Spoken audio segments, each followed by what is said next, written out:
बच्चों, उम्मीद है आप बहुत अच्छे होंगे और अपनी नीट की ज़बरदस्त तैयारी कर रहे होंगे। और आप जानते ही हैं प्रिपरेशन के दौरान पीवाईक्यूज लगाना एक्सट्रीमली इंपॉर्टेंट है। और इसी में सपोर्ट करने के लिए मैं आपको आज जो पीवाईक्यू करवाऊंगा पिछले 10 सालों के, वो होंगे वेव्स के। 2013 से लेकर 2023 तक के जो भी क्वेश्चंस हैं आपके यहाँ आए हुए हैं वो मैं यहाँ कराने वाला हूँ, जिससे आपको बहुत ज़्यादा फायदा होगा। ये इससे पहले मैं आपको बता दूं कि क्लास 12 फिजिक्स के सारे चैप्टर्स का मैं ऑलरेडी पीवाईक्यू करा चुका हूं। उसका लिंक आपको डिस्क्रिप्शन में मिल जाएगा या इस वीडियो के अंत में आपको प्लेलिस्ट लगी हुई मिल जाएगी, उसको क्लिक एंड स्क्रीन पर वहां क्लिक करके आप देख सकते हैं। और आज इसी चैप्टर के साथ ये 11th फिजिक्स भी पूरी खत्म हो जाने वाली है। ये पीवाईक्यूज बेटा औरों से बिल्कुल अलग है, क्योंकि इसका जो एक्सप्लेनेशन है वो बहुत ही स्ट्रॉन्ग यानी इजी, इंटरेस्टिंग है, और जिसकी मदद से आप चीजें निकालना, क्वेश्चंस को निकालना शुरू कर देंगे। स्टार्ट करने से पहले एक और अपील कि फिजिक्स में, नीट फिजिक्स में अगर आप 150 प्लस स्कोर करना चाहते हैं तो आप Arvind Academy NEET YouTube channel को सब्सक्राइब करना मत भूलिएगा। यहां मैं आसान भाषा में आपको फिजिक्स पढ़ाऊंगा और पॉजिटिविटी के साथ आपका पढ़ने का दिल लगे, मन करेगा और आप क्वेश्चंस या न्यूमेरिकल्स निकालना शुरू कर देंगे।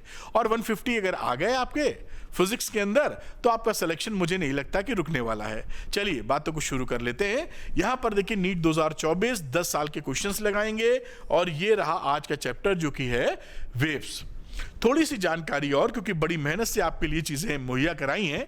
क्लास 11th और 12th फिजिक्स नीट के लिए स्पेशली मैंने पूरे सिलेबस को फिनिश कर डाला है। और ये देखिए यहां पर ये NEET 12th physics, 11th physics आप इस समय रिवीजन कर रहे होंगे तो किसी टॉपिक में आपको डाउट आएगा, आप तेजी से उसको देखना चाहेंगे कि फटाफट देखकर याद ताजा कर लें या रिवाइज करें, क्योंकि मल्टीपल रिवीजन जरूरत है नीट की। तो सपोज करिए कूलाम्स लॉ में आपको दिक्कत है तो आप तुरंत आ जाएंगे 12th वाले पर, ये इलेक्ट्रिक चार्जेस एंड फील्ड्स में, और पार्ट 2 में देखिए ये प्ले बटन को आप क्लिक करेंगे, ये ओपन हो जाएगा। इसी तरह कोई भी टॉपिक फिजिक्स में 12th का हो, 11th में हो तो ये टैब ओपन कर लीजिएगा, आप क्लिक करके इसको ओपन कर सकते हैं और रिवीजन कर सकते हैं। जो वीडियो होगा आपको उस वीडियो में भी टाइम स्टैंप लगा हुआ मिलेगा, यानी वहां भी आपकी समय की बचत होने वाली है। और बेटा यहां पर मैंने पीवाईक्यू के लिंक्स भी लगा दिए हैं। क्लास 12th है, नीचे क्लास 11 दिखेगा, सारे लिंक्स लगे मिलेंगे। जो भी चैप्टर आपको देखना है, जैसे कि मान लीजिए आपको रे ऑप्टिक्स देखना है जिसका वेटेज भी अच्छा है, तो रे ऑप्टिक्स पर आप प्ले बटन क्लिक करेंगे और रे ऑप्टिक्स चालू हो जाएगा। पिछले 10 सालों के क्वेश्चंस आपको मिल जाएंगे। इस ऑल वीडियो लाइब्रेरी पर पहुंचेंगे कैसे, तो बहुत आसानी से पहुंच सकते हैं बेटा। ये देखिए यहां पर आप Arvind Academy NEET YouTube channel को ओपन कर लीजिए और इसकी होम स्क्रीन पर आप देखेंगे, ये देखिए यहां पर लिंक लगा हुआ है, इस लिंक को आप क्लिक कर दीजिए। ये 3 लिंक खुलेंगे, उनमें से पहला लिंक जो है ऑल वीडियो लाइब्रेरी का, उसका क्लिक करते ही आप इस ऑल वीडियो लाइब्रेरी पर पहुंच जाएंगे।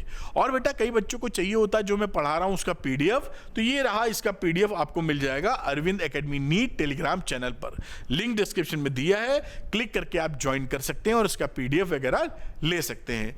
आपकी सुविधा या हेल्प के लिए बेटा अरविंद एकेडमी ऐप भी है। अरविंद एकेडमी ऐप का लिंक डिस्क्रिप्शन में दिया हुआ है, क्लिक करके उसको डाउनलोड कर लीजिए। उसके स्टोर सेक्शन में जाइए, वहां आपको कई ऐसे कोर्सेज मिलेंगे जो नीट की जर्नी को आपको आसान कर देंगे। उन कोर्सेज को लेकर आप अपनी पढ़ाई करिए और अपने डॉक्टर बनने का सपना जरूर पूरा कीजिए। चलिए, जिस वजह से ये वीडियो बन रहा है यानी क्वेश्चन लगाना, करता हूं मैं शुरू।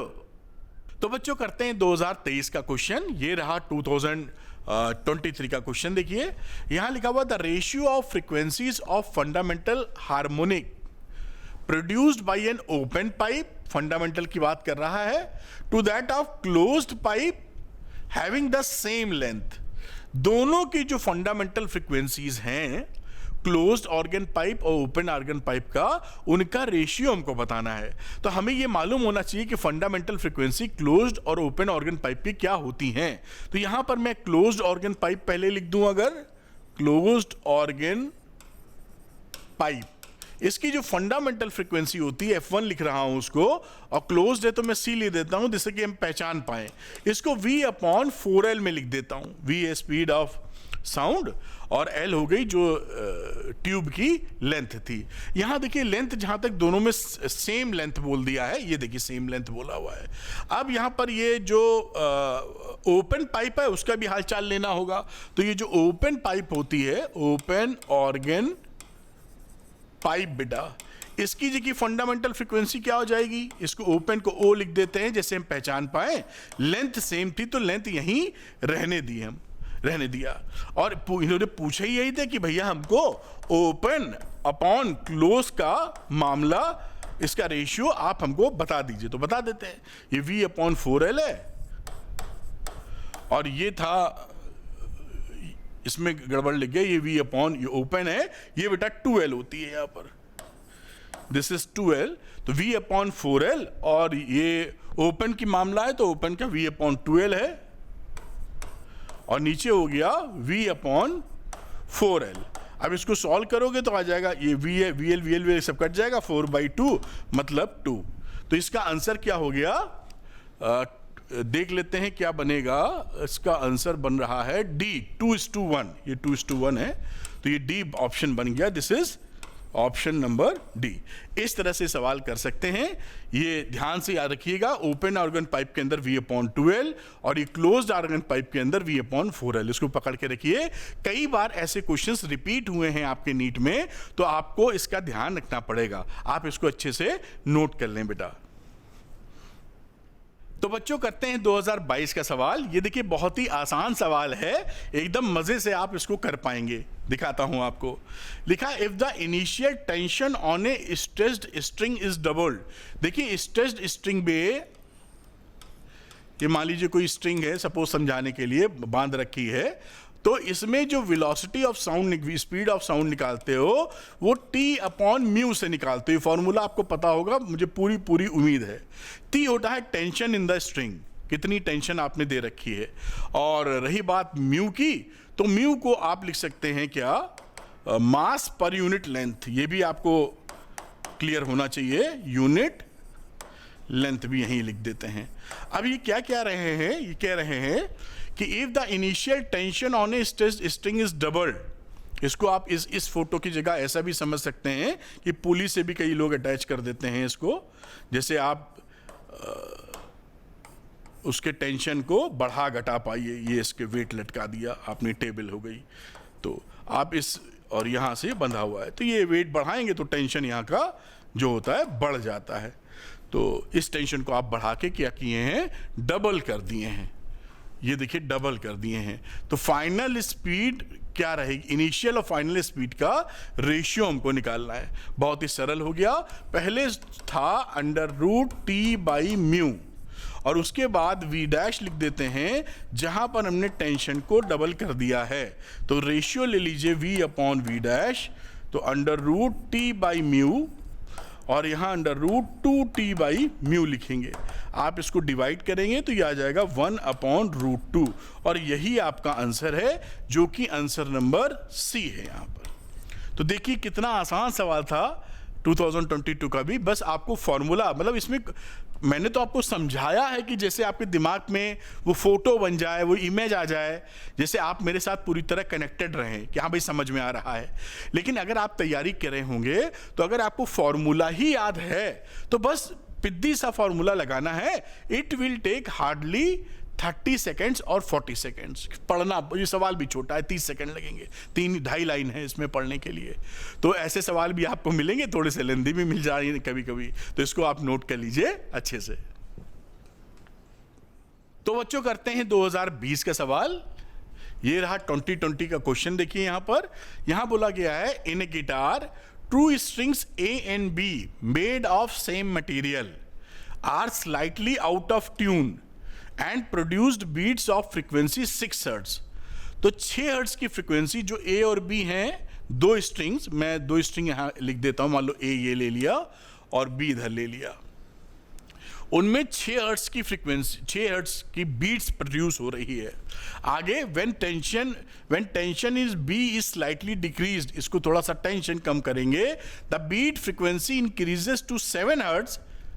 तो बीट फ्रीक्वेंसी क्या हो जाती है 7 हर्ट्ज। अभी आपको समझाते हैं। इफ द फ्रीक्वेंसी ऑफ ए, देखिए फ्रीक्वेंसी ए हमको दे रखी है, इससे हमारा सारा खेल इजी हो गया। इसकी वैल्यू दे रखी है 530 हर्ट्ज। तो शुरुआत में यहां पर बीट आ रही थी 6 हर्ट्ज। तो आप जानते हैं बीट्स जो प्रोड्यूस होती हैं दोनों फ्रीक्वेंसी के डिफरेंस के बराबर होनी चाहिए, यानी दोनों को डिफरेंस जो है वो 6 के बराबर आना चाहिए। तो हो सकता है कि 530 में 6 जोड़ दीजिए तो 536 हो, या 6 घटा दीजिए तो 524 हर्ट्ज हो। यही पॉसिबिलिटीज है कि बी की ये दो फ्रीक्वेंसी हो, तभी तो इसमें और इसमें या इसमें डिफरेंस आएगा 6 का। अब आगे क्या कह रहे हैं कि टेंशन को इन्होंने डिक्रीज कर दिया है। बी में अगर आप टेंशन को घटाते हैं तो टेंशन घटाने पर आपको अंदाजा होगा फ्रीक्वेंसी घट जाती है। टेंशन घटाने पर फ्रीक्वेंसी रिड्यूस हो जाती है, और रिड्यूस होने के बाद आपको 7 हर्ट्ज मिल रही है। देखिए यहां पर, तो यहां पर अगर हम रिड्यूस करें 536 को रिड्यूस करोगे, मान लो 1 से रिड्यूस किए, तो यहां तो फ्रीक्वेंसी 5 ही रह गई बीट्स, तो ये तो घट रही है बीट, और बीट 6 से 7 हुई है। अब यहां देखिए इसको रिड्यूस कर दो 523, तो यहां 7 हो गई। आप देख रहे हैं ना, अगर आप इसको रिड्यूस कर दो 523 पर ले आओ तो इसमें और इसमें 7 का डिफरेंस आ गया, और आपको मालूम है कि टेंशन घटाने पर फ्रीक्वेंसी घटेगी। तो इसको घटना, अगर इसको 535 लिख दूं तो इस समय बीट देखिए कितनी आ रही है, इसकी बीट आ रही है 5, जो कि कम हो रही है, और यहां बीट आ गई 7, तो ये एक्सेप्टेबल है ना। बात घटना बढ़ने को थोड़ा अंदाजा लेते हुए, इसका मतलब सही आंसर क्या है? सही आंसर 524 है। इसी तरीके से सवाल किए जाते हैं, और ये B option is the correct. उम्मीद है आप क्लैरिटी के साथ समझ पाए होंगे। बीट फ्रीक्वेंसी का मतलब है फ्रीक्वेंसी का डिफरेंस, और टेंशन घटाने पर फ्रीक्वेंसी का घटना प्रॉपर्टी है जो मालूम होनी चाहिए। तो इसको आप नोट कर लें। तो बच्चों करते हैं 2019 का क्वेश्चन। ये रहा 2019 का क्वेश्चन। तो यहां पर लिखा है a tuning fork with frequency 800 hertz produces resonance in a resonance column tube with upper end open, पहला खुला है दूसरा बंद होगा, lower end closed by water surface. इस तरीके से समझ लीजिए पानी भरा हुआ है। ये जो रेजोनेंस ट्यूब में होता है बस ऐसे समझ लीजिए, ये पानी भरा हुआ है पूरा, और ये एक साइड ये पानी से क्लोज है और एक साइड ये ओपन है साहब। सक्सेसिव रेजोनेंस, सक्सेसिव का मतलब एक के बाद एक जो रेजोनेंस मिले हैं उनकी लेंथ है 9.75 मीटर, यहां से लेंथ नापी जाती है। तो ये 3 लेंथ दे रखी हैं। द स्पीड ऑफ साउंड हमको बतानी है, तो थोड़ा कॉन्सेप्ट क्लियर कर लेते हैं यहां पर। ये रेजोनेंस ट्यूब होगी, तो ये अगर फंडामेंटल फ्रीक्वेंसी नोट हमको चाहिए तो यहां पर इस तरह का नोड बनेगा, ये एंटी नोड बनेगा। ये जो लेंथ है ये लेंथ हो जाती है L, अगर है तो L बराबर λ/4। ये आप पहचानते हैं, उम्मीद है याद आ गया होगा। इसी के बाद सेकेंड सिचुएशन क्या हो जाती है, जब ये रीडिंग बढ़ जाए L की रीडिंग, तो आप देखेंगे मान लीजिए पानी का स्तर आपने घटा दिया है, तो यहां पर 2 नोड बन जाते हैं। मोटे तौर पे ऐसे बना दीजिए, थोड़ा डायग्राम अजीब सा बन सकता है, वो आप समझ लीजिएगा। ऐसे समझ लीजिए फोटो बन गई। तो यहां पर ये जो लेंथ होती है बेटा जी, अब उसको L1 कहे थे तो इसको हम L2 कह देते हैं, और यहां देखिए कितना हो गया 3 λ/4 हो गया। पहचानते ही हैं आप, ये लेंथ इतनी हो गई। ऐसे ही आप आगे बढ़ा सकते हैं। इससे मैं आपको बताना क्या चाह रहा हूं या याद के दिलाना चाह रहा हूं कि इन दोनों सक्सेसिव नोड्स के बीच का अगर मैं डिफरेंस ले लूं L2 माइनस L1, तो कितनी वैल्यू आ रही है? λ/2 आ रही है। घटा दीजिए 3 λ/4 से λ/4 आप घटा दीजिए λ/2। तो ये दो सक्सेसिव लेंथ का जहां पर हमको रेजोनेंस मिलने का है, वहां उनका लेंथ का डिफरेंस λ/2 के बराबर होता है। ये हम आपको फोकस कराना चाहते हैं, इसीलिए कॉन्सेप्ट को रिवाइज भी किया है आपके साथ। अच्छा, अब यहां 3 लेंथ थी, तो ये इसको कह दो L1 बेटा, इसको कह दो L2, और इसको कह देते हैं L3। आप डिफरेंस लेने जाएंगे यहां, यानी L3 माइनस L2, या आप ले लीजिए L2 माइनस L1। तो इसकी वैल्यू तो λ/2 मिलेगी, क्योंकि सक्सेसिव रेजोनेंस कहां मिलता है? लेमडा बाई 2 के डिफरेंस पर इन रेजोनेंस ट्यूब। तो यहां पर इसकी वैल्यू जो दे रखी है घटा दीजिए किसी दो में से। 31 में लिख देता हूं, 31.25 में से हमने घटा दिया है 9.75। तो ये वैल्यू यहां पर कितनी आएगी? 21.5 सेंटीमीटर। इसको कुछ नहीं करना है, सब्सट्रैक्ट करना है, बस आप निकाल लेंगे। यहां से लेमडा कितना आ जाएगा? 2 इंटू 21.5 सेंटीमीटर, यानी कि 43 सेंटीमीटर लेमडा की वैल्यू। अब आप जानते हैं कि मुझे v निकालना है, स्पीड ऑफ साउंड। तो स्पीड ऑफ साउंड होता है v is equal to nu lambda. Nu कितना है? 800 हर्ट्ज दे रखा है फ्रीक्वेंसी, और लेमडा आपने निकाला था 43 सेंटीमीटर। तो सेंटीमीटर को आप कर लीजिए मीटर के अंदर। तो ये रहा बेटा जी 43/100। ये देखिए मीटर में आ गया बहुत आसानी से। ये 2 0 मार दीजिए इधर से। अब 8 को इससे मल्टीप्लाई कर दी, 8 त्रिक 24 का 4, 2 8 चौक 32 और 2 34। तो 344 मीटर पर सेकेंड आपका आंसर आ गया, देख पा रहे हैं। और इसके हिसाब से आंसर नंबर सी है। तो आपको मैंने कॉन्सेप्ट भी रिवाइज करा दिया, जैसे सीधे सवाल की बात ना की जाए, थोड़ा सा याद भी आ जाए और आप थोड़ा इमेज, एक वर्चुअल इमेज बना सकें, क्योंकि फिजिक्स में थोड़ा सा इमेजिनेशन या वर्चुअल इमेजिंग बहुत मज़ेदार रहती है। इससे सवाल काफ़ी सरल हो जाते हैं। तो इसको आप नोट कर लीजिए यहाँ पर। तो बच्चों करते हैं 2018 का क्वेश्चन और देखते हैं। लिखा है tuning fork is used to produce resonance in a glass tube. The length of the air column in this tube can be adjusted by a variable piston. ठीक है। At room temperature of 27 degree centigrade, two successive resonance are produced at 20 centimeter and 70 centimeter of the column length। तो यहां पे जो resonance successive produce हो रहा है वो 2 लेंथ पर प्रोड्यूस हो रहा है, एक 20 पर है और एक 73 के ऊपर है। रेजोनेंस ट्यूब जैसा बना दिया है। If the frequency of the tuning fork is 320 Hz, the velocity of sound in air at 27 degree centigrade कितना होगा? आप जानते हैं कि सक्सेसिव लेंथ का अगर मैं डिफरेंस ले लूं, जैसे कि रेजोनेंस ट्यूब वाली बात समझाई थी आपको, तो आप देखेंगे कि ये वैल्यू होती है लेमडा बाई 2 के बराबर, और यहां पर ये वैल्यू हो गई है 73 माइनस 20 यानी 53 सेंटीमीटर। यानी यहां पर लेमडा निकालने जाएंगे तो 2 इंटू 53 यानी 106 सेंटीमीटर ये वैल्यू। अब v is equal to n lambda लगा दीजिए, न्यू लेमडा कह दीजिए। न्यू कितना है यहां पर? वेलोसिटी 320 हर्ट्ज बोल रहा है, तो 320 हर्ट्ज हो गया और लेमडा की वैल्यू 106 हो गई। 106 और साथ में 10 की पावर -2, क्योंकि हमें मीटर में रखना है। अब इसको मल्टीप्लाई कर लीजिए तो ये करीब करीब आ जाएगा 339 के पास 2 लगाओगे तो ये बेसिकली 320 इंटू 1.06 आ जाएगा। तो ये 320 है, इसको आप मल्टीप्लाई करेंगे तो अप्रॉक्सीमेटली ये 339 आ जाएगा। 339। तो यहां पर देखिए अप्रॉक्सीमेशन संभव नहीं है क्योंकि काफी वैल्यू क्लोज है, इसलिए आपको मल्टीप्लाई करके ही लिखना पड़ेगा। ये 339 मीटर पर सेकंड आपका स्पीड आ गई और ये वैल्यू हो जाती है बी। तो ये B answer is the correct answer. इसको आप नोट कर लें, नोट कर लें इसे बेटा। तो बच्चों करते हैं 2018 का क्वेश्चन, ये रहा। अब यहां पर देखते हैं The fundamental frequency in an open organ pipe is equal to the third harmonic of a closed organ pipe.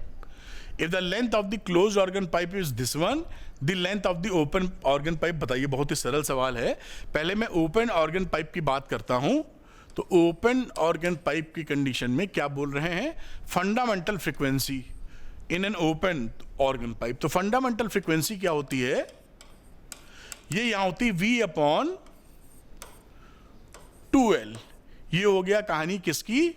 Open organ pipe की। लेंथ ऑफ द ओपन, ठीक है। दूसरी कह रहा है equal to the third harmonic of the closed organ pipe. जो ये closed organ pipe होगा इसका हमको थर्ड हार्मोनिक लेना है, तो यानी F3 क्लोज्ड वाले का, और मैं यहां पर डैश लगा देता हूं, V तो वही रहा और यहां पर आ जाएगा 3V/4L डैश।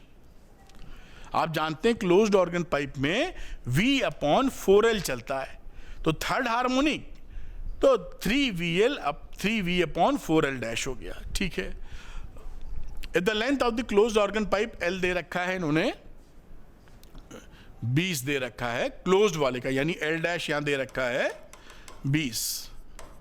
तो ओपन ऑर्गन पाइप का पूछ रहा है कि कितना होगा, और इक्वल है दोनों फ्रीक्वेंसी, तो यहां पर दोनों को इक्वेट कर दीजिए। देखिए F1O according to question is equal to F3-C। तो यहां से हमें अचीव क्या हुआ, V/2L is equal to 3V/4L dash.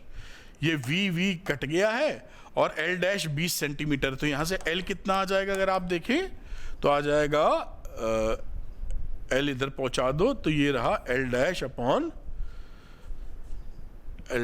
तो हमें दिया हुआ है, हमें L निकालना है, तो L निकालने के लिए L इधर पहुंचाया, तो ये हो गया 4L-/2 × 3। मेरे ख्याल से ठीक लिखा है, झटके में गलती ना हो जाए। और ये रहा 20 सेंटीमीटर और 2 × 3, अगर काट दीजिए, 2 से काटेंगे तो 10 आ जाएगा, और ये 40/3 आ रहा है, तो 40/3 कितना हो जाएगा, 13.33। इतना तो हम लोग ऐसे ही याद रहता है। ये आपका आंसर हो गया, और इस ऑप्शन के हिसाब से नियरेस्ट ऑप्शन इज द ए। तो ये आंसर यहाँ पर सही हो जाता है। इसको आप आसानी से यहाँ नोट कर सकते हैं, और बात भी पूरी तौर पे आपकी समझ में आ गई होगी। बस काम खत्म, नोट करें। तो बेटा करते हैं 2017 का क्वेश्चन। ये रहा 2017 का क्वेश्चन, और देखिए ये भी काफी सरल है। The two nearest harmonics of A tube closed at one end and open at another, यानी एक तरफ बंद एक तरफ खुला है, तो क्लोज्ड का ही सारा मामला है, ये हम तुरंत समझ गए। And are 220 hertz and 260 hertz. दो नियरेस्ट हार्मोनिक्स का जो अंतर है वो 220 हर्ट्ज और 260 हर्ट्ज है। अंतर नहीं, ये फ्रीक्वेंसी है। What is the fundamental frequency of the system. देखिए क्लोज्ड ऑर्गन पाइप में क्या होता है, आपको याद होगा, ऑड हार्मोनिक्स मिलते हैं। मतलब अगर पहला वाला F1 है तो दूसरी जो फ्रीक्वेंसी F2 मिलती है वो 3F1 के बराबर होती है। फिर इसके बाद F2 सेकेंड फ्रीक्वेंसी कह लीजिए, वैसे तो थर्ड हार्मोनिक, समझ रहे हैं ना F2 क्या है। ये सेकेंड वाला जो आपको हार्मोनिक मिलेगा वो 3F1 के बराबर होता है। फिर F3 की हम बात करने जाएंगे यहाँ पर, तो 5F1 के बराबर मिलेगा। तो 1, 3, 5 ऐसे हार्मोनिक्स आपको मिलते हैं। तो यहां पर अगर आप इंटरेस्टिंग बात क्या देखें कि अगर F2 - F1 करेंगे तो ये वैल्यू आ जाएगी 2F1, और अगर यहां पर बात की जाए F3 - F2 की तो भी 2F1। इससे मैं ये क्या बताने की कोशिश कर रहा हूं कि दो सक्सेसिव फ्रीक्वेंसी का अगर हम डिफरेंस ले लें तो वो फंडामेंटल फ्रीक्वेंसी का डबल आ जाता है। यही बात यहां से पकड़ लीजिए। तो अगर मैं यहां पर 260 हर्ट्ज और 220 हर्ट्ज का डिफरेंस ले लूं तो ये वैल्यू कितने के बराबर है, 2F1। ये यहां से आपको समझा दिया मैंने। तो ये वैल्यू यहां से कितनी बन गई, 40 बराबर 2F1। तो फंडामेंटल कितनी हो गई, 20 हर्ट्ज। यही आपका आंसर हो गया। देखिए इस तरह से एकदम छोटी सी बात, कोई कैलकुलेशन नहीं, और मस्त तरीके से सवाल लगाइए। सारे कर पाएंगे आप, डरने की कोई आवश्यकता नहीं है, नोट कर लें से आप। तो बच्चों करते हैं 2016 का क्वेश्चन। ये रहा 2016 का क्वेश्चन। थोड़ा सा क्वेश्चन समझ के हम लोग फोटो बनाएंगे इसका। A uniform rope of length L and mass M1, रोप का भी मास M1 है, मासलेस नहीं है, Hanks vertically from a rigid support. ये देखिए रिजिड सपोर्ट से ऐसे कोई रोप आपने लटका दी है जिसका खुद का मास M1 है, इन्होंने क्वेश्चन में बोल रखा है। ये रिजिड सपोर्ट है। आगे क्या कह रहे हैं, a block of mass m2 is attach to the free end of the rope. ये फ्री एंड पर एक मास आपने लटका दिया है जिसको मास इन्होंने m2 बोला है। बढ़िया है, जो क्वेश्चन बोल रहा है वो हम ड्रॉ कर रहे हैं आपको समझाने के लिए। A transverse pulse of wavelength λ1 is produced at the lower end of the rope. यहां पर मान लीजिए आपने ने इसको हल्के से हिला दिया तो वेव बनेगी और वो वेव इस तरह से ऊपर चली जाएगी। अगर अब मैं फोटो बना दूं तो ये मान लीजिए आपने वेव किया, ऐसे ऐसे करके ये चली जाएगी वेव ऊपर। ये पल्स का मतलब होता है टुन से आपने हिला दिया उसको तो एक पल्स जनरेट हो गई। ठीक, तो इस यहां पर जो वेव बनी है वो λ1 बनी है जैसा क्वेश्चन बता रहा है। At the lower end of the rope the wavelength of the pulse when it reaches the rope top of the rope is λ/2। यहां जब पल्स पहुंची है तो उसकी वेवलेंथ λ2 है। द रेशियो निकालना है λ2 अपॉन λ1। ये रेशियो हमको चाहिए, अभी निकालते हैं। तो पहली बात आप ये ध्यान इसमें पकड़िएगा कि आप यहां पर λ1 λ2 था और इस रोप में यहां जो टेंशन हो रहा होगा इसे मैं कह देता हूं T1 और इसे मैं कह देता हूं जो टेंशन है इसे कह देता हूं T2। आप ये सोच सकते हैं कि सर आपने तो ये हमेशा हम लोगों ने ये पढ़ा है कि रोप में टेंशन तो एक जैसा होता है, अगर वो उसमें गांठ ना लगी हो, टूटी ना हो वगैरह वगैरह। वो तब होता है जब मासलेस स्ट्रिंग होती है, लेकिन यहां पर स्ट्रिंग का मास है। जब स्ट्रिंग का मास होता है तो हर जगह टेंशन अलग अलग होता है पूरी रोप में। तो यहां पर देखिए जैसे T1 है, यहां कहीं कुछ और होगा, यहां कहीं कुछ और होगा और ऊपर सबसे T2 मान लिया है। तो मासलेस होगी तो टेंशन सेम होगा रोप में, और मासलेस नहीं है, उसका अगर मास है तो उसमें टेंशन अलग अलग होगा पूरी रोप के अंदर, अलग अलग जगह अलग अलग टेंशन। ये मैंने याद दिला दिया कि आप कोई पढ़ रहा हो बच्चा तो ये पॉइंट दिमाग में रखना चाहिए, तभी तो समझोगे। ठीक है, अब देखिए यहां पर हम जानते हैं कि ये जो रोप में स्पीड होती है किसी पल्स की वो होती है v = √T/μ। तो यहां पर इस तरह से ये बात हो गई, वेलोसिटी की बात हो गई। अब लैम्डा की बात करें कि लैम्डा v = n लैम्डा होता है। n लिख दो, न्यू लिख दो, जो भी लिख दो, न्यू लैम्डा लिख देते हैं यहां पर।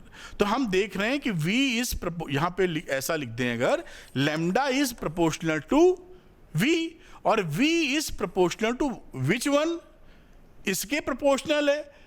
इसके प्रोपोर्शनल का मतलब है अगर म्यू सेम है, म्यू तो सेम है क्योंकि हम मास पर यूनिट लेंथ सेम मान के चल रहे हैं, तो इस समय ये √T के प्रोपोर्शनल हो गई। ये बात समझ में आई कि नहीं आई?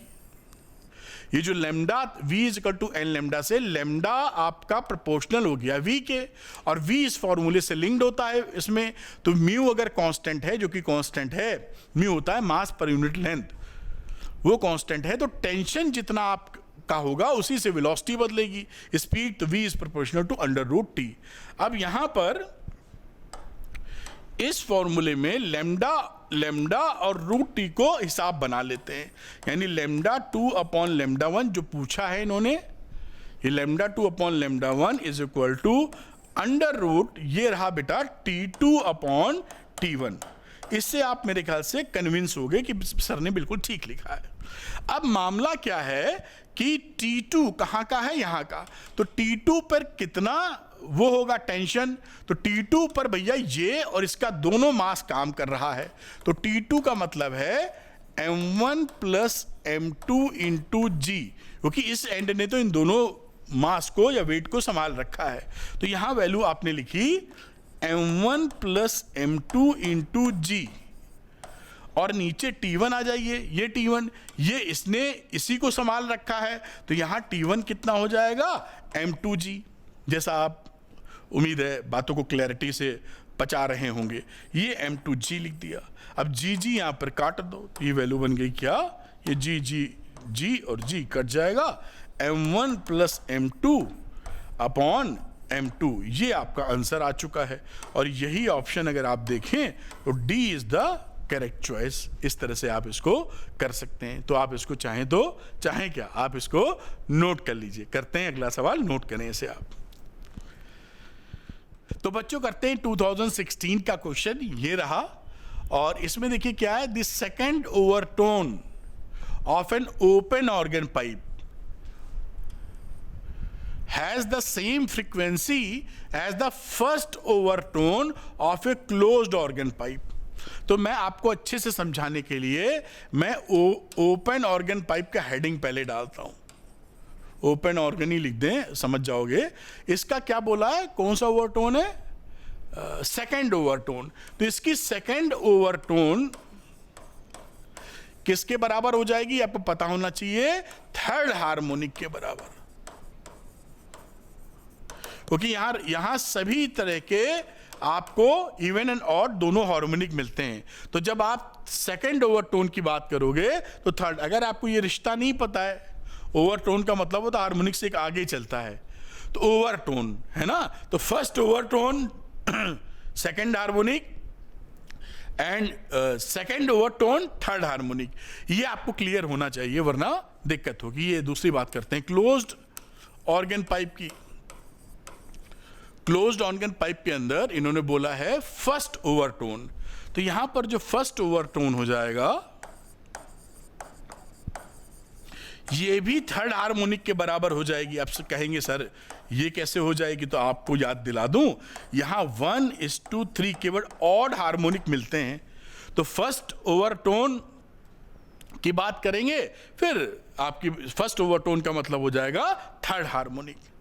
ये फर्स्ट ओवरटोन ये वाली है, तो ये थर्ड हार्मोनिक के बराबर हो जाएगी। तो अब चलिए, अब इस बातों को मैं लिख देता हूं, इधर बातों को पकड़ पाए होंगे आप। तो इस वाली चर्चा को यहां लेके आता हूं और इसको लिखता हूं, थर्ड हार्मोनिक लिखनी है ओपन ऑर्गन पाइप की। तो मैं इसको लिखता हूं 3V/2L लिख देता हूं, या L डैश कर दो उठा के, चलिए L ही कर देता हूं। और इसके लिए बातचीत के दौरान F थर्ड हार्मोनिक इसकी भी ले रहे हो, तो इसको लिख देता हूं क्लोज्ड ऑर्गन पाइप के लिए 3V/4L डैश, ये वैल्यू लिख दी, देखिए बराबर। अब क्या बोल रहा है, the length of the open pipe will be, अच्छा एक की L दे रखी होगी इसने, इसका मतलब है ये L दे रखी क्लोज वाले की। क्लोज वाला कौन सा था, अच्छा इसकी दे रखी है L, इसका हमने L डैश लिया है। तो ये बेटा यहाँ पर इसको L नहीं मानेंगे क्योंकि L इसमें गिवन है, यहाँ पर L दिया हुआ, ध्यान से देखना। यहाँ पर ये जो क्लोज्ड ऑर्गन वाला था, क्लोज, इसी का L मीटर दिया है, तो इसको हम L डैश कह देते हैं, जैसे में समझने में मदद मिले, वरना कंफ्यूज हो जाएंगे। ये अब समझ में आई ना बात। क्लोज्ड वाले के लिए 4L लिख दिया क्योंकि क्वेश्चन में गिवन था, और ओपन के लिए दिया नहीं था, इसलिए इसको L डैश करके मेंशन कर दिया है। और ये दोनों जो चीजें थी वो इक्वल थी, जहां तक से सेम फ्रीक्वेंसी, तो दोनों को इक्वेट कर दीजिए यहां पर। तो ये देखिए कुछ नहीं किया, 3V/2L डैश बराबर 3V/4L। अब यहां से जान रहे हैं 3V कट गया, तो जो L डैश की वैल्यू आएगी 4L/2 यानी 2L के बराबर आएगी। और ये देखिए आपका आंसर आ चुका है। और ये जो ऑप्शन है 2L वाला, ये B option is the correct option. इस तरह से आप इस सवाल को कर सकते हैं। पूरा मैंने समझा दिया, क्योंकि यहां पर खेल मेन क्या है, ओवरटोन का मतलब अगर नहीं पता है तो आप सवाल गलत कर देंगे, मतलब पता है तो क्यों गलत करेंगे। नोट कर लीजिए इसे आप। तो बच्चों करते हैं 2016 का क्वेश्चन। ये रहा 2016 का क्वेश्चन। देखिए यहां बोला गया है, an air column closed at one end and open at the other, closed pipe है, रेजोनेट करता है with a tuning fork when the smallest length of the column is 50 centimetre. देखिए स्मॉलेस्ट लेंथ का मतलब क्या हुआ, ये देखिए ऐसे है, और यहां कहीं आपने ऐसे समझ लीजिए ट्यूनिंग फॉर्क लगा रखा है, ऐसे ही तो करते हो। तो यहां लोएस्ट में तो सबसे पहला वाला फंडामेंटल बनेगा। तो ये कहानी क्या रहती, ये अगर लेंथ L है तो L की वैल्यू हो जाती है λ/4, जो हम और आप पहचान रहे हैं। स्मॉलेस्ट लिखा हुआ है ना, स्मॉलेस्ट लेंथ, ये स्मॉलेस्ट लेंथ है। तो the next larger length of the column resonating with the same tuning fork, अगली लेंथ बताइए। तो अगले में यही ट्यूनिंग फॉर्क जब लगाओगे तो लेंथ तो ट्यूब की वही है, एक नोड की जगह दो नोड ऐसे बना दो, तो ये आपका ऐसे बन जाएगा। और इस समय ये जो L है वो कितने के बराबर हो चुकी होगी, 3 लैम्डा बाई 4 के नई वाली लैम्डा डैश कर दो। नई वाली लैम्डा डैश क्या करें, पुराने से ही कनेक्टेड है, तो ये 3 लैम्डा बाई 4 इसको हमें लिख देना चाहिए। लेंथ, ये कहानी है। अब यहां पर देखिए दे रखा था कितना, L is equal to lambda by 4 50 centimetre के बराबर है, तो लैम्डा बाई 4 इस्तेमाल होना, कोई नहीं। तो यहां पर ये जो आप दूसरी tuning fork with the smallest length, अच्छा ये लेंथ यहाँ पे L डैश लिखोगे बेटा, क्योंकि ये एक तरफ से क्लोज थी, मैंने ऐसे बनाई है, मान लो पानी वानी भर रखा है तो लेंथ को घटा बढ़ा रहे हैं तभी तो आएगा। अगर एक ही ट्यूब ले लेंगे तो लेंथ कैसे घटाए बढ़ाएंगे।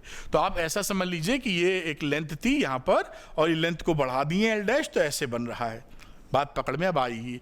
तो L डैश कितना हो जाएगा, 3 इंटू लैम्डा बाई 4, और लैम्डा बाई 4 कितनी है, 50, तो ये वैल्यू हो गई 150 सेंटीमीटर। Option number A. तो ये ऑप्शन नंबर ए देखिए सही हो गया, सिंपल सी बात है। पकड़ के रखिए, फोटो थोड़ी क्लियर रखिए, मजा आता रहेगा नोट कर लेने से आप। तो बच्चों करते हैं 2016 का सवाल, ये रहा 2016 का क्वेश्चन। और यहां पर देखिए, the 3 sound waves of equal amplitudes have frequencies this one this one this one, they superimpose to give beats, the number of beats produce per second will be. देखिए हम लोगों ने अभी तक जो जानकारियां ली थी वो दो के बीच का बीट्स का मामला पढ़ा था कि अगर मान लीजिए n-1 एक की फ्रीक्वेंसी होती, दूसरे की n, थोड़ा नीचे लिख दे तो और मजा आएगा क्योंकि जो समझाने में मदद करेगा। तो इसमें इसके बीच में कितनी बीट बनेगी, इसका डिफरेंस यानी 1, n में से n-1 घटा दो। और अगला अगर हम ले लेते हैं n+1, तो इसमें कितनी बीट बनेगी, अगेन 1, 2 के, लेकिन 3 के बीच का मामला है तो आप क्या करें, इसके बीच भी बीट्स प्रोड्यूस होंगी, मैक्सिमम और मिनिमम के बीच में n+1 और n-1 में से घटाओगे जब, तो ये बीट कितनी आ जाएगी, 2। तो जब भी ये 3 आपको दिया हो या 4 दिया हो और बीट्स टोटल मैक्सिमम बीट्स कितनी लिख लेंगी, मैक्सिमम माइनस माइनस करके, तो mu max minus mu minimum आप ध्यान कर सकते हैं। और जिसकी रिजल्ट यहां पर 2 आ रहा है, n+1 में से n-1 घटाओगे 2 मिलेगा, तो 2 बीट्स पर सेकेंड आपको मिलेगा। तो ये आंसर हो गया यहां पर, D is the correct answer, D option हो गया। इसको आप यहां पर नोट कर लीजिए बेटा। तो बच्चों करते हैं 2015 का क्वेश्चन, ये रहा 2015 का क्वेश्चन बेटा। और यहां देखते हैं 4 gram of A gas occupies 22.4 litres at NTP. अब देखिए यहां पर क्या है, आप जानते हैं कि 22.4 लीटर्स अगर एनटीपी पर कोई चीज वॉल्यूम रखे है तो वो 1 मोल होती है। तो ये 1 मोल का मास हो गया, यानी मॉलिक्यूलर मास हो गया, जिसे आप मोलर मास शायद कहते हैं, लेकिन फिजिक्स में तो ये भाई मॉलिक्यूलर वेट हो गया एक तरीके से, क्योंकि 22.4 लीटर अगर है तो 1 मोल होता है, तो 1 मोल के लिए 4 ग्राम लग रहा है। तो इस लॉजिक के हिसाब से मैं ये लिख नहीं रहा हूं, सीधे लिख रहा हूं कि जो मॉलिक्यूलर मास है वो कितना आ गया, जो कि m है, यहां पर कह दीजिए 4 ग्राम पर मोल आ गया। ये आप समझ गए, क्योंकि 22.4 लीटर पे 1 मोल होता है, उस समय इसका मास 4 ग्राम है, तो 4 ग्राम इसका मॉलिक्यूलर मास है। ठीक, the specific heat capacity of the gas at constant volume is this one. CV की वैल्यू भी दे रखी है 5 जूल पर केल्विन पर मोल। ठीक है भैया। If the speed of the sound in this gas NTP पर, जो स्पीड ऑफ साउंड है वो 952 मीटर पर सेकेंड है, then the heat capacity at constant pressure is, constant pressure पर अपनी हीट कैपेसिटी हमको बताना है। देखिए जो स्पीड ऑफ साउंड होता है गैस के अंदर, इसका फॉर्मूला आपने बड़े अच्छे से याद कर रखा होगा, V = √γ/RT/m। मैं ये क्यों बता रहा हूं कि अगर मैं यहां से गामा निकाल लूं तो गामा निकालते ही गामा की वैल्यू होती है CP/CV। तो गामा आ जाएगा, सीवी पता है तो सीपी निकाल लेंगे हम लोग। ये हमारा इस सवाल को प्रोसीड करने का तरीका बन रहा है। तो हम गामा निकालने के चक्कर में आ गए, सारी वैल्यूज हमको पता ही है। तो गामा की वैल्यूज क्या हो गई, यहां पर स्क्वायर कर दो दोनों तरफ, तो mv स्क्वायर अपॉन RT, कोई दिक्कत नहीं है। अब वैल्यू रखना, पुट करो, इसकी वैल्यू पुट की हमने m की, तो 4 ग्राम था, हम किलोग्राम में रखेंगे, तो 4 × 10⁻³ ये m हो गया। v बोला है 952, ये बाजू में लिखा है, ये 952 हो गया, इसका स्क्वायर हो गया क्योंकि v स्क्वायर लिखा हुआ है। r की वैल्यू 8.31 हम और आप जानते ही हैं, और ये रहा टेम्परेचर 273 केल्विन, यहां पर टेम्परेचर हो गया। अब इसको आप आराम से सॉल्व कर लीजिए। जब सॉल्व करेंगे तो गामा की वैल्यू आ जाएगी 1.6। अब गामा जब 1.6 आ गया है तो यही गामा होता है Cp अपॉन CV। हमको निकालना है Cp, तो गामा इंटू CV 1.6 × 5, 16 पंचे 80, यानी 8 आ गया आपका आंसर, जूल पर केल्विन पर मोल। ये देखिए आपका आंसर आ चुका है, और ये जो है 8 आपका ऑप्शन नंबर सी बिल्कुल सही बैठ जाता है। इस तरह से सवाल आप कर पाएंगे बिना किसी परेशानी के। नोट कर लीजिए ध्यान से, और जिस तरह से सवाल प्रोसीड किया जा रहा है उसको दिमाग में थोड़ा रखिएगा, रट मत लीजिएगा, क्योंकि फिजिक्स में थोड़ा सा सब कुछ रट के नहीं चल सकता है, और बिना रटे भी नहीं चल सकता है, याद भी रखना होता है कई चीजें, लेकिन सब कुछ याद करें फिजिक्स में ऐसा संभव नहीं है। नोट कर लें इसे आप। तो बच्चों करते हैं 2015 का क्वेश्चन, ये रहा 2015 का क्वेश्चन, और यहां लिखा है a string is stressed between fixed points separated by 75 centimetre. ये देखिए यहां पर स्ट्रिंग को हमने दोनों एंड पर ऐसे बांध दिया है। String is stressed between fixed points, ये फिक्स्ड पॉइंट्स है, और यहां इसकी जो लेंथ दे रखी है वो 75 सेंटीमीटर दे रखी है, जो मैं समझ पाया हूं, बिल्कुल ठीक बात है। It is observed to have resonant frequency of 420 Hz and 315 Hz, 420 और 315, और बोल रहे हैं there are no other resonant frequencies between these two, यानी ये सक्सेसिव फ्रीक्वेंसीज हैं।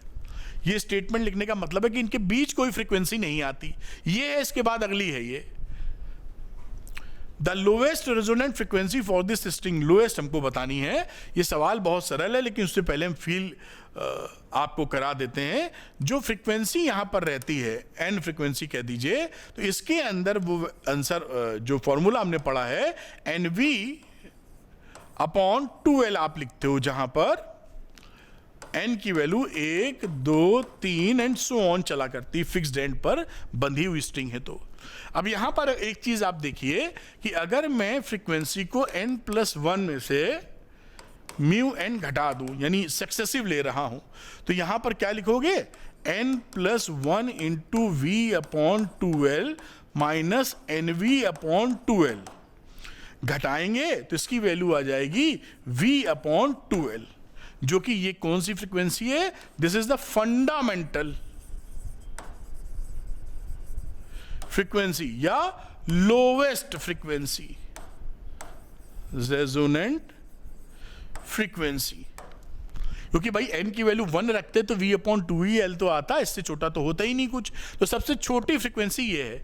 यानी अगर सक्सेसिव फ्रीक्वेंसी को घटा दिया जाए आपस में, सक्सेसिव वाले को, तो सबसे छोटी फ्रीक्वेंसी निकल आती है। तो यहां पर हम सिंपल से क्या करेंगे, बस 420 में से 315 आप घटा दीजिए, यही आंसर हो जाएगा। और घटने के बाद 105 आ गया, 115 हर्ट्ज, क्योंकि ये लोएस्ट फ्रीक्वेंसी ही मिलने वाली है। दिस इज योर आंसर, और answer is B is the answer. इस तरह से आप इस सवालों को बेहतर ढंग से सीख सकते हैं। नोट कर लीजिए इसे। तो बच्चों करते हैं 2015 का क्वेश्चन, ये रहा 2015 का क्वेश्चन। देखिए क्या बोल रहा है, the fundamental frequency of a closed organ pipe of length 20 centimetre is equal to the second overtone of an organ pipe open at both ends. देखिए आपको ये मालूम है कि जो क्लोज्ड की कहानी होती है, क्लोज का फंडामेंटल बोला है, क्लोज की फंडामेंटल बोली है, तो इसकी फ्रीक्वेंसी मैं ले रहा हूं F1C, फंडामेंटल हो जाएगी V/4L। दूसरी जो ओपन ऑर्गन पाइप की कहानी होती है, इसमें कह रहा है सेकंड ओवरटोन। तो सेकंड ओवरटोन इसके केस में कौन सी हार्मोनिक है? वो है आपकी थर्ड हार्मोनिक, क्योंकि यहां ऑड और इवन सारे मल्टीपल मिलते हैं। तो first overtone, second overtone, third harmonic मिली। तो यहां पर आप लिख सकते हैं F3 ओपन के लिए 3V अपॉन और नीचे 2 आता है। लेंथ अगर सेम है तो L ही लेंगे, वरना लेंथ अगर अलग है तो L' ले लेंगे। ये कहानी हो गई, ये बात आप समझ पाए होंगे। The length of the organ pipe both open and, ये हमें L' निकालना है और L दे रखा है इस वाले का 20 सेंटीमीटर, और ये फ्रीक्वेंसी दोनों इक्वल थी, तो ये इक्वल कर दीजिए यहां पर। तो ये F1C is equal to F3 open, तो ये V/4L बराबर V3V अपॉन 2L'। V से V काट दिया, L' 2 से काट दो तो 2 आ जाएगा, और L' की वैल्यू हो जाएगी 3 इंटू L, 3 2 जा 6L, तो ये 6L, 6 लिखा, L था 20, तो ये वैल्यू हो गई 120 सेंटीमीटर। और ये आपका ऑप्शन रहा यहां पर बेटा A। ये आप यहां पर नोट कर सकते हैं, तो इसको आप नोट कर लें। तो बच्चों करते हैं 2014 का सवाल। ये रहा 2014 का क्वेश्चन बेटा, और यहां क्या है, the number of possible natural oscillations of air column in a pipe closed at one end of length 85 centimetre whose frequency lie between 1250 hertz तक lie below velocity of sound हम यहां पर दे रखी है। तो फंडामेंटल फ्रीक्वेंसी क्या रही closed pipe की, क्योंकि ये क्लोज्ड पाइप है।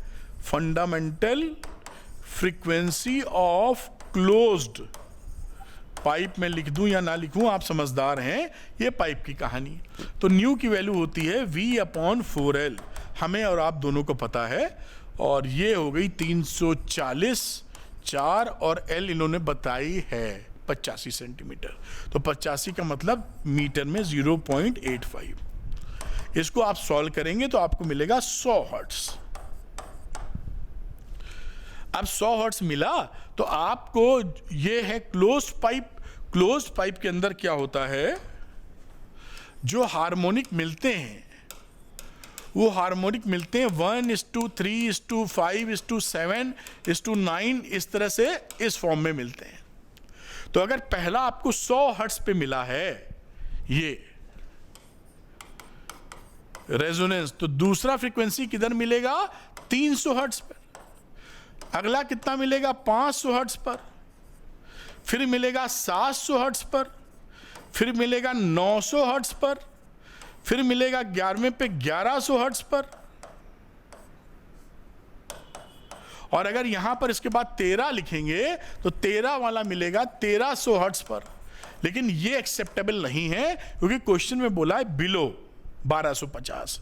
तो इतनी फ्रीक्वेंसीज में रेजोनेंस मिल सकता है। पूछ रहे हैं कि नंबर ऑफ पॉसिबल नेचुरल ऑक्सीलेशंस कितने हैं, तो कितने हैं 1 2 3 4 5 6, टोटल आंसर हो गया 6 ऑक्सीलेशंस पॉसिबल हैं। तो 6 का मतलब यहां से आप डी ऑप्शन सही कर दो। इस तरह से ये सवाल आप कर सकते हो। मेरे ख्याल से पूरी क्लैरिटी आपको मिल रही होगी। नोट्स जरूर बना लेना जिससे याद रह सके। तो बच्चों करते हैं 2013 का सवाल। ये रहा 2013 का, बहुत ज्यादा आसान सवाल है। A wave travelling in the positive x direction having displacement along y direction is 1 metre, wavelength this one, frequency this one is respectively. आप जानते हैं कि कोई वेव अगर पॉजिटिव x डायरेक्शन में चल रही है तो उसका जो फॉर्मूला लिखते हो standard y is equal to a sine, और उसको लिख देते हो kx माइनस ओमेगा t। इस तरह से आप मेंशन कर देते हो उसका formula y is equal to A sine के एक्स माइनस ओमेगा टी। बहुत अच्छी बात। अब यहां पर जी जो ए क्या दे रखा है, y पर डिस्प्लेसमेंट जो कि 1 मीटर दिया है सवाल में, ये k और ओमेगा निकालना है।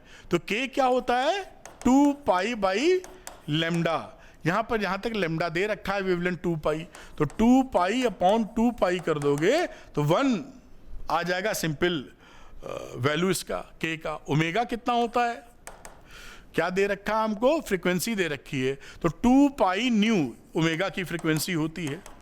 2 पाई रखा, न्यू कितना दे रखा था 1 अपॉन पाई, पाई से पाई कट गया, इसकी वैल्यू 2 आ गई।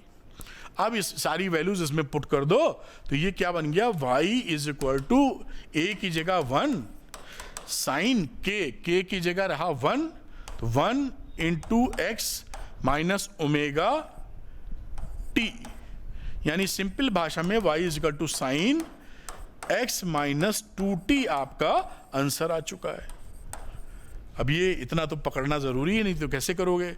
ये आंसर रहा इसका सी। बहुत ही आसान तरीके से आप इसको नोट कर सकते हैं और ये सब दिमाग में रखिए, बड़ी छोटी छोटी बातें हैं, कोई इसमें कुछ भी ऐसा नहीं जो आप कर ना पाए। बस थोड़ा सा बिना डर की भावना से, प्यार की भावना से देखना है। इसीलिए कह रहा हूं कि आप मेरे साथ लगे रहेंगे तो फिजिक्स में उलझन नहीं पैदा होगी, आपको इंटरेस्ट भी आ जाएगा 2-4-5 लेक्चर के बाद कि समझ में आने लगी हमको फिजिक्स। मजा तो आएगा ही आएगा, आप भी मुस्कुराएंगे हम भी मुस्कुराएंगे। नोट कर लीजिए इसे आप। तो बच्चों करते हैं 2013 का सवाल। ये रहा 2013 का क्वेश्चन। बोला है if we study the vibration of a pipe open at both ends, ऐसे देखिए ओपन एट बोथ एंड्स लगा दिया, then the following statement is not true. जो देखिए जब भी नॉट ट्रू वाला मामला हो ध्यान से पढ़िएगा। ओपन जब रहता है तो आपको पता है कि भैया यहां मिनिमम भी बना दें तो यहां एंटी नोड बनना है, बीच में नोड बनना है। अब वो नोड 1 हो सकता है या 2 हो सकते हैं। एक सिंपलेस्ट फिगर बनाई है, इसे आप बोलते हो नोड यहां और यहां के कार्यक्रम को बोलते हो एंटी नोड। ये आप एंटी नोड, बड़ी सिंपल सी बात रखते हुए बिना किसी झंझट के। अब पढ़ते बताना है जो सही नहीं है। All harmonics of the fundamental frequency will be generated. आपको पता है कि ओपन पाइप में जो कृष्ण जी की बांसुरी होती थी, जो ओपन पाइप दोनों तरफ, वो 1:2:3:4 सारे हार्मोनिक्स बनते हैं। तो सही है, ए इज ट्रू। आपको तो फॉल्स निकालना है, तो ए आपका ट्रू हो गया। B a pressure change will be maximum at both ends, यही गलत है आपका। क्यों? क्योंकि जो बी है ये फॉल्स है, क्योंकि यहां पे जो होता है प्रेशर चेंज जो होता है वो मिनिमम होता है। Pressure change will B minimum, anti node के ऊपर प्रेशर चेंज मिनिमम, यही चीज इस तरफ भी होगी, यहां भी होगी। एंटी नोड पर प्रेशर चेंज मिनिमम होगा। तो हमारा सही आंसर, क्योंकि ये फॉल्स है नॉट ट्रू, तो ये आंसर हमारा बी हो जाएगा। हम बाकी भी ऑप्शन चेक कर लेंगे, लेकिन आंसर मिल गया तो आगे पढ़ने की जरूरत नहीं, सिंगल करेक्ट ही आपके यहां आने हैं। Open and will be anti node, ये तो सही बात लिखी है, ओपन एंड हमारा एंटी नोड होता है, तो ये ट्रू है। मतलब नंबर डी की बात करते हैं, odd harmonics of the fundamental frequency will be generated. देखिए ऑड हार्मोनिक्स तो इसके ऑड इवन दोनों हैं, तो ये भी ट्रू है। भाई ऑड भी इसके अंदर है, इवन भी हैं, दोनों हैं, तो ये चौथा सही हो गया। इस तरह से आप सवालों को समझ सकते हैं और नोट्स थोड़ा बना लेंगे तो यही सब आपका तो क्वेश्चन रिपीट तक हो जाते हैं। तो और मामला सरल है, बस थोड़ा सा पकड़ने का है। मैं आपको बता रहा हूं कि आप जितना एफर्ट बायो में करते हैं उसका आधा एफर्ट मेरे साथ आप कर देंगे। भाई बायो आती है 50%, लेकिन 25% तो केमिस्ट्री एंड फिजिक्स भी आती है। 25% अगर आप फिजिक्स के लिए बायो की आधी मेहनत कर देंगे तो आपको 160 से कम नहीं मिलेंगे। हम 160 हिचक के बोल रहे हैं, वरना 2 सवाल छोड़ दीजिए 8 नंबर के 172 की कहानी। 2 सवाल इसलिए बोल रहे हैं कि कभी कभी थोड़ी तिकड़म वाले सवाल आते हैं जो शायद गलत हो जाएं, वो 2 सवाल हम हटा देते हैं। उसके अलावा 172 नंबर की फिजिक्स आपकी सही हो जानी चाहिए, बड़े प्यार से। मतलब आपको आश्चर्यचकित होने की कोई जरूरत नहीं है। और सोचिए कहीं फिजिक्स में ही आप 172 नंबर ला दिए तो फिर तो आपका सिलेक्शन कौन रोक रहा है भाई? आप समझदार हैं, नोट कर लीजिए इसे आप। तो बच्चों करते हैं 2013 का सवाल। ये रहा 2013 का क्वेश्चन। कह रहा है कि the length of the wire between two ends of A sonometer is 100 centimetre. मान लीजिए ये कोई वायर के दो एंड है, पुली उली आप लटकाते हो ना ऐसे, तो ये दो एंड मान लेते हैं वायर के, जो शायद 100 सेंटीमीटर, ये लेंथ ले लो, ये 100 सेंटीमीटर है। कभी कभी इधर भी लटकाते हैं तो ऐसे बना लो। ये जो पॉइंट है ए और बी, इसके बीच का लेंथ की बात कर रहा हूं, 100 सेंटीमीटर है ना। What should be the positions of two bridges below the wire so that the three segments of the wire have their fundamental frequency in the ratio of 1:3:5। यहां पर दो हम ब्रिज लगा देते हैं ऐसे, क्योंकि क्वेश्चन ने हमको बोला है। मान लीजिए लेंथ L1 है, इसके बीच की लेंथ L2 है और इसके बीच की लेंथ L3 हो गई। और ये जो इनकी फंडामेंटल फ्रीक्वेंसीज है 1:3:5 है। थोड़ी बात समझ लेते हैं पहले करने से पहले कि यहां पर जो फ्रीक्वेंसी की कहानी आती है 1/12 √T/μ से चलती है। इससे हम सीख क्या रहे हैं कि फ्रीक्वेंसी 1/Lk या Lk इनवर्सली प्रोपोर्शनल है। इतनी बात पकड़ में आई, क्योंकि इस वायर में लेंथ वही बनी हुई है, म्यू वही बना है, टी ही बदल रहा है। अगर वजन वगैरह बदल देंगे तो टी विल चेंज। ये बात हम पकड़ लिए हैं। तो हम यहां पर देखिए क्या कर सकते हैं, F1:F2:F3 करें तो ये फ्रीक्वेंसीज हमें चाहिए एक 1:3:5 में। तो मैं चलिए पहले यही लिख देता हूं, या मैं, आप समझदार हैं इतने, तो मैं इसको लिख रहा हूं, चलो कोई नहीं, ऐसे ही चलो, कहीं दिक्कत नहीं होनी चाहिए। अब ये फ्रीक्वेंसी का जो रेशियो था 1/L1 और 1/L2 और 1/L3 था। ये रिलेशनशिप में लिखना चाह रहा था, थोड़ा इसको पहले इसको बाद में, इसलिए। अब यहां से आप देखें तो इसको हम पलट दें L1 L2 L3 को, तो हम क्या लिख सकते हैं, देखिए यहां पर L1 L2 और L3 बराबर 1/1, 1/3 और 1/5। अब यहां पे देखिए क्या करिए, इनका एलसीएम ले लीजिए, 15 दिख रहा है, तो 15 से सबको मल्टीप्लाई कर दीजिए जैसे ये गिनतियों के फॉर्म में आ जाएं। तो ये पहला वाला कितना आ जाएगा, 15, 15/3 यानी 5, 15/5 यानी 3। ये रेशियो बन गया सिंपलेस्ट, L1:L2:L3, 15:5:3। अब L1 को आप ले लीजिए, किसी कांस्टेंट से मल्टीप्लाई कर दीजिए, मान लीजिए 15x है, L2 ले लीजिए 5x और L3 ले लीजिए बेटा 3x। अब ये कितनी लेंथ हमको नहीं पता, लेकिन x ये रेशियो हो गया, x एक कोई आर्बिट्री नंबर ले लिया। अब तीनों लेंथ को अगर आप जोड़ देते हैं बेटा, ये तो 100 सेंटीमीटर निकालनी चाहिए, तो 15x plus 5x plus 3x बराबर कितना होना चाहिए, 100। ये 15, 5, 20, 3, 23 हो गया।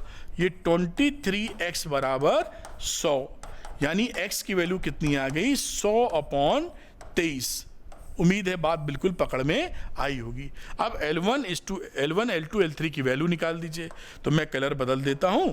L1 के लिए आप कितना लिखोगे, 15x, तो ये रहा 15 और x रहा 100/23, तो ये वैल्यू हो गई 1500/23। इसी तरह L2 में डायरेक्ट लिख रहा हूं, ये 5x है, 5 से मल्टीप्लाई करोगे तो 500 आ जाएगा। और L3 के अंदर था 3x, तो ये 300/23 आ गया। ये आपका बेटा यहां पर आंसर आ चुका है। अब ऑप्शन देखते हैं कि ऑप्शन कौन सा सही है। तो so that the 3 segments of the wire have their fundamental हो गया है, बिटवीन 2 एंड्स की बात कर रहा है, मतलब what should be the position of 2 bridges. तो ये पहला ब्रिज कहां मिलेगा आपको, पहला ब्रिज मिलेगा, मान लो इससे नाप रहे हो, यहां से मेजरमेंट कर रहे हो 0, 1, 2, 3, 4, 5, तो पहला आपको मिल गया कितने पे, ये L1 1500/23 पर। ये कहां मिला, 1500/23 पर। दूसरा कहां मिलेगा, इस L1 में L2 जोड़ना पड़ेगा, तो L1 में 1523 में 523 जोड़ दो। तो यहां पर मैं नीचे कर रहा हूं, दूसरे ब्रिज का डिस्टेंस निकालने के लिए L1 प्लस L2, तो 1500/23 प्लस 500/23, तो ये वैल्यू हो गई 2000/23। तो यहां पर जैसा आप देख पाए ये वैल्यू हो गई 2000/23, यही इसका रिजल्ट है। तो ये ऑप्शन नंबर डी आ गया, 1500/23 और 2000/23। तो यहां पर ये जो पोजीशन थी, यानी इसका जो आंसर है वो आंसर आपने डी कहा है। किस तरह कहा है ये जरूर ध्यान रखिएगा, मजा तभी आएगा, तभी और तरह के सवाल तभी कर पाएंगे। नोट कर लीजिए इसको आप। थोड़ा मैं स्क्रॉल भी कर देता हूं, शायद नीचे थोड़ा रह गया है, और ये रहा थोड़ा सा स्क्रॉलिंग। तो ये पूरी बात आप नोट कर लें। तो बच्चों करते हैं 2023 का सवाल। ये रहा 2013 का क्वेश्चन। तो लिखा है source of unknown frequency gives 4 beats when sounded with a source of known frequency 250 hertz. अब यहां पे देखिए ऐसे फोटो बना लीजिए, ए ये नोन फ्रीक्वेंसी है 250 हर्ट्ज, और ये अननोन है, और ये 6 कितनी बीट दे रहा है, 4 बीट्स। तो ये या तो इससे 4 ज्यादा होगा या इससे 4 कम होगा। भाई डिफरेंस होना चाहिए 4 का, तो काम बना। आगे पढ़ते हैं। The second harmonic of the source of unknown frequency, इसका जो सेकेंड हार्मोनिक है, the second harmonic of the source of unknown frequency gives 5 beats per second when sounded with a source of frequency 513 hertz. अब इसके बाद एक सी, एक दूसरा लेके, तीसरा लेके आए हो जिसकी फ्रीक्वेंसी 513 हर्ट्ज है।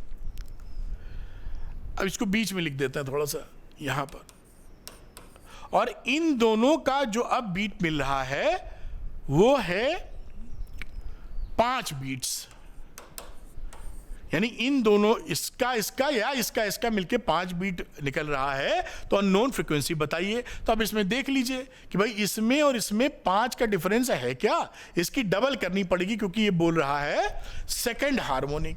तो इसका मैं यहां पर जगह थोड़ी कम लग रही है, फिर भी आप समझ पाएंगे, दुगना कर दो तो ये हो गया 508 मेरे ख्याल से बराबर है, और इसका दुगना कर दो तो 246 का हो गया 492। ये तो इसमें और इन दोनों में किसका डिफरेंस 5 बीट्स, बी नहीं लिख रहा हूं, नहीं कंफ्यूज कर जाओगे, 5 बीट्स लिख देता हूं ऐसे, किस में आ रहा है। तो आप देख लीजिए 508 513 में 5 आ रहा है, इसमें डिफरेंस ज्यादा है, यानी ये करेक्ट है, यानी ये करेक्ट है, यानी यही हमारा आंसर है। देखिए कितने आराम से हो गया आपका, थोड़ी समझदारी से। यहां पर तिकड़मती इन्होंने सेकंड हार्मोनिक का जिक्र कर दिया था, तो सेकंड हार्मोनिक मतलब डबल कर दीजिए फ्रीक्वेंसी, और क्या है उसमें। तो ये यहां पर हमने उठा के डबल कर दी। इस बात को आप समझ पाए होंगे, फिर बीट समझ लीजिए, बहुत आसानी से हो गया है, इसको नोट कर लीजिए आप। तो उम्मीद है बच्चों आपने नोट कर लिया होगा, और अगर आपको ये वीडियो पसंद आया तो लाइक और शेयर कीजिएगा, और Arvind Academy NEET YouTube channel को सब्सक्राइब करना मत भूलिएगा।